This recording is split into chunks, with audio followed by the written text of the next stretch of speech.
പങ്കെടുക്കുന്ന പരിപാടിയുടെ എണ്ണം നോക്കിയല്ല മുഖ്യമന്ത്രിയെ തെരഞ്ഞെടുക്കുന്നതെന്ന് UDF കൺവീനർ MM ഹസൻ. സമുദായ സംഘടനകളുടെ പരിപാടിയിൽ എല്ലാ നേതാക്കളെയും ക്ഷണിക്കാറുണ്ട്. മുഖ്യമന്ത്രി സ്ഥാനത്തെക്കുറിച്ച് ചർച്ച ചെയ്യേണ്ട സമയമല്ല ഇതെന്നും MM ഹസൻ പറഞ്ഞു.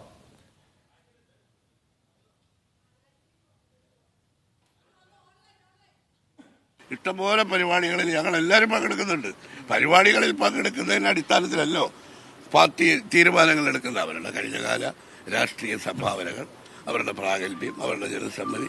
അതാ പറഞ്ഞത്, വിവാദങ്ങൾ മാധ്യമങ്ങൾ ഉണ്ടാക്കി ഒരാശയക്കുഴപ്പം ഉണ്ടാക്കാൻ നടത്തുന്ന ശ്രമത്തിൽ ഞങ്ങൾ പങ്കാളികളാകാൻ ആഗ്രഹിക്കും.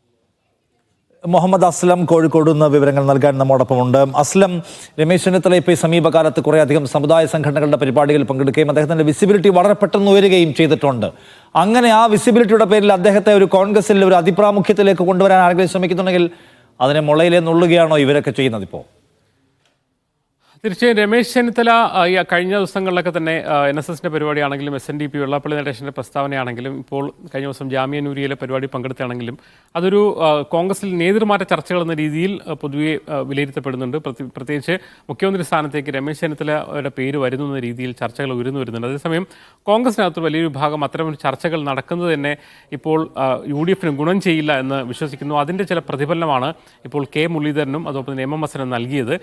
പങ്കെടുക്കുന്ന പരിപാടി നോക്കിയല്ല മുഖ്യമന്ത്രിയെ തീരുമാനിക്കുന്ന മാത്രം ഇത്തരം വിവാദങ്ങൾ അനാവശ്യമാണെന്ന് കൂടി UDF കൺവീനർ MM ഹസൻ പറയുന്നു. മാത്രമല്ല, ആരെങ്കിലും പുകഴ്ത്തി എന്നത് അനുസരിച്ചിട്ടല്ല മുഖ്യമന്ത്രിയെ തീരുമാനിക്കുന്നതെന്ന് K മുരളീധരൻ പറയുന്നു. അതായത് ഇപ്പോൾ ഇത്തരം ഒരു മുഖ്യമന്ത്രി ചർച്ച ഉയർന്നു വരുന്നത് തന്നെ ശരിക്കും UDFന് അനുകൂലമല്ല, പ്രതികൂലമാണെന്നുള്ള പൊതുവികാരമാണ് കോൺഗ്രസിനകത്ത് ഉള്ളത്. കാരണം ഇപ്പോൾ വിജയിക്കുകയോ അല്ലെങ്കിൽ അങ്ങനെ ഭൂരിപക്ഷം MLA-മാരുമായി നിൽക്കുന്ന ഒരു സാഹചര്യമൊന്നും അല്ല എന്ന് പലരും തന്നെ പറയുന്നുണ്ട്.